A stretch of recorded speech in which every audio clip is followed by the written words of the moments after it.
نبی کریم صلی اللہ علیہ وآلہ وسلم نے فرمایا، جب کسی کے ہاں بیٹا پیدا ہوتا ہے تو اللہ تعالیٰ اس بچے سے فرماتا ہے کہ جا اور اپنے باپ کا بازو بن جا، مگر جب بیٹی پیدا ہوتی ہے تو اللہ تعالیٰ اس بچی سے مخاطب ہو کر فرماتا ہے کہ مجھے قسم ہے اپنی ذات کی کہ آج سے میں خود تیرے باپ کا بازو ہوں۔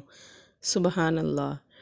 بیٹی وہ نعمت ہے کہ جب حضرت فاطمہ رضی اللہ تعالی عنہا تشریف لاتی تھی تو اللہ کے محبوب صلی اللہ علیہ وآلہ وسلم بھی استقبال کو اٹھ کھڑے ہوتے تھے کہ میری بیٹی آئی ہے۔ اسلام میں بیٹی کی اہمیت حضرت محمد صلی اللہ علیہ وآلہ وسلم نے فرمایا، عورت کے لیے یہ بہت ہی مبارک ہے کہ اس کی پہلی اولاد لڑکی ہو۔ جس شخص کی بیٹیاں ہوں اس کو برا مت سمجھو، اس لیے کہ میں بھی بیٹی کا باپ ہوں۔ جب کوئی لڑکی پیدا ہوتی ہے تو اللہ تعالیٰ فرماتا ہے کہ اے لڑکی تو زمین میں اتر، میں تیرے باپ کی مدد کروں گا۔